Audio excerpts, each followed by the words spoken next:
Assalamualaikum warahmatullahi wabarakatuh.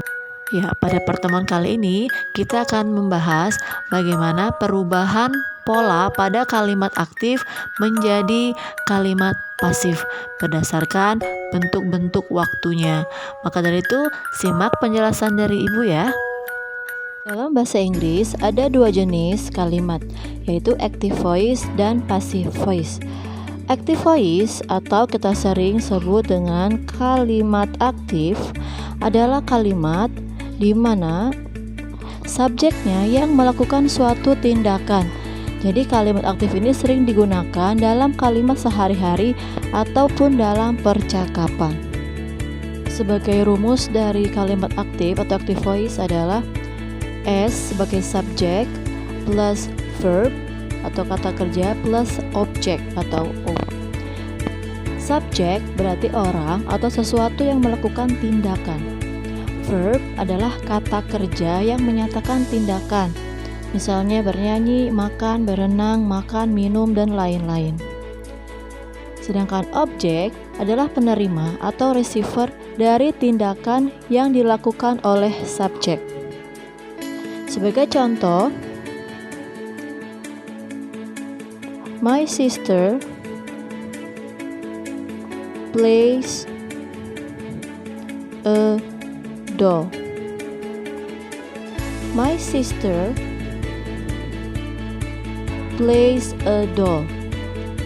My sister di sini sebagai subjek, plays adalah sebagai verb, dan a doll adalah sebagai objek.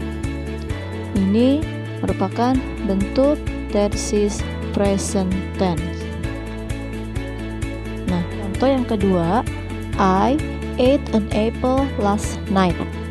Ya, kita lihat rumusnya. Strukturnya adalah I di sini sebagai subjek, kemudian ate di sini verb. Perhatikan, ate adalah verb kedua dari kata eat. Ya, karena bentuk lampau. An apple adalah objek dan last night adalah keterangan waktu. Jadi kalimat ini termasuk kalimat past tense. Kenapa? Karena verbnya menggunakan bentuk kedua, eat, ate.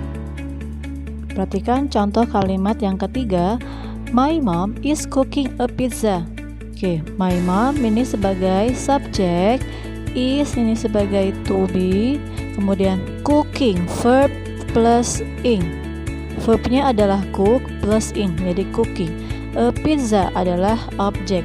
Nah, ini termasuk kalimat yang bermakna present continuous.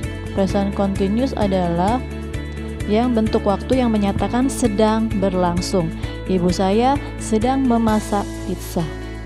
Sekarang kita beralih ke passive voice. Passive voice adalah kalimat di mana subjeknya sebagai penerima dari tindakan. Ya, ada tindakan. Rumusnya adalah objek plus to be plus verb 3 plus by plus subject. Nah, untuk passive voice itu wajib hukumnya atau mutlak menggunakan verb 3. Ya, baik regular maupun irregular. Dan kemudian to be-nya yang digunakan adalah conditional, maksudnya adalah tergantung pada penggunaan kalimat diaktifkan. Contoh kalimat yang pertama, kalimat aktifnya adalah my sister plays a doll. Maka ketika menjadi passive voice, oke, lihat rumusnya. A doll ini adalah sebagai objek. A doll is played by my sister. A doll sebagai objek, is sebagai to be, played sebagai verb 3, by, and my sister sebagai subject. Jadi tinggal dibalik. A doll is played by my sister. Jadi boneka itu dimainkan oleh kakak saya. Nah, di sini mengapa menggunakan is? Perhatikan kalimat aktifnya adalah bentuk present tense. Place yaitu menggunakan verb 1. Maka to be yang dipakai di kalimat pasif adalah is. Untuk kalimat kedua, kalimat aktifnya adalah I ate an apple last night. Ingat, ate adalah bentuk past tense, bentuk kedua. maka perubahan passive voice-nya menjadi an apple was eaten by me. Kenapa? Oke, karena dibalik. An apple di sini adalah sebagai objek, kemudian was sebagai to be, eaten itu verb 3 dari eat, eaten. Nah, kemudian me adalah subjek. Mengapa menjadi me? Karena untuk di akhir kalimat itu tidak boleh menggunakan kata I dipakai untuk di awal kalimat. Jadi me itu adalah menggantikan I sebagai pronoun, object pronoun. Dan last night, semalam ya. Jadi karena ini bentuk aktifnya adalah bentuk past tense verb 2, maka di past voice to be-nya menggunakan was, dan jumlahnya apelnya adalah 1, an apple, maka menggunakan was. Kalimat terakhir, my mom is cooking a pizza. Nah, itu merupakan present continuous. Maka menjadi kalimat passive voice-nya adalah objeknya dulu apa? Oke, a pizza is being. Kenapa menggunakan being? Karena tenses yang digunakan pada kalimat aktif adalah bentuk present continuous.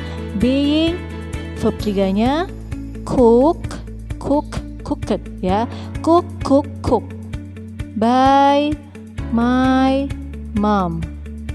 Oke, a pizza sebagai objek, is sebagai to be, being itu kata bantu imbuhan karena bentuk present continuous.